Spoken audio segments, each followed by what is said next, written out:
उस रात की बात आज भी मुझे साफ-साफ याद है। गर्मियों का मौसम था और हमारे मोहल्ले में अचानक बिजली चली गई थी। पूरा इलाका अंधेरे में डूबा हुआ था। घरों के बाहर लोग खाट डालकर बैठे थे और हल्की-हल्की हवा चल रही थी।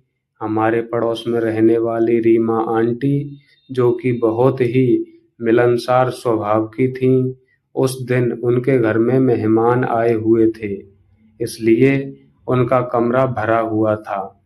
उधर मेरे घर में भी रिश्तेदार आए थे और मेरे कमरे में भी जगह नहीं बची थी। ऐसे में माँ ने मुस्कुराते हुए कहा, तुम रीमा आंटी के कमरे में सो जाओ, वहाँ खाली जगह है। पहले तो मुझे थोड़ा अजीब लगा, लेकिन रीमा आंटी ने हंसते हुए कहा, अरे इसमें सोचने की क्या बात है, आ जाओ, वैसे भी इतनी गर्मी में अकेले सोना मुश्किल है। उनके कमरे में एक बड़ा पंखा चल रहा था, जो इन्वर्टर से चल रहा था। बाहर की गर्मी की तुलना वहाँ थोड़ी गर्मी से राहत थी। मैं चुपचाप एक कोने में बिछे बिस्तर पर लेट गया। रीमा आंटी ने लाइट धीमी कर दी और बोली, गर्मी में नींद भी देर से आती है, चलो थोड़ा बातें कर लेते हैं। फिर उन्होंने अपने कॉलेज के दिनों की मज़ेदार बातें सुनानी शुरू कर दी। कभी उनकी शरारतों की कहानी, कभी उनके दोस्तों की कहानी।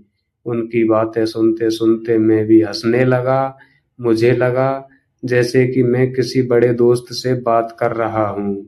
कुछ देर बाद उन्होंने पूछा, तुम आगे क्या बनना चाहते हो? तो मैंने अपने सपनों के बारे में बताया, कैसे मैं मेहनत करके कुछ और बड़ा करना चाहता हूँ, ताकि अपने परिवार का नाम रोशन कर सकूँ। मेरी बातें सुनकर उन्होंने बहुत प्यार से कहा, देखो, सपने बड़े रखो और मेहनत भी जारी रखो, एक दिन ज़रूर सफल होंगे। उनकी ये बात मेरे दिल को छू गई। उस रात मुझे एहसास हुआ कि कभी-कभी पड़ोसी भी परिवार जैसे बन जाते हैं। धीरे-धीरे बातें करते-करते कब नींद आ गई, पता ही नहीं चला। सुबह जब मेरी आँखें खुलीं, तो खिड़की से हल्की धूप मेरे कमरे में आ रही थी और बाहर चिड़ियाओं की आवाज़ साफ सुनाई दे रही थी। मैंने मुस्कुराते हुए रीमा आंटी को धन्यवाद कहा। उस रात हमने सिर्फ बातें की थीं, लेकिन वह रात मुझे एक सीख देकर गई कि अच्छे लोग जहाँ भी मिलें, उनसे कुछ ना कुछ सीखने को ज़रूर मिलता है। और सच कहूँ तो पड़ोस वाली आंटी के कमरे में बिताई वो साधारण सी रात मेरी यादों में हमेशा के लिए खास बन गई।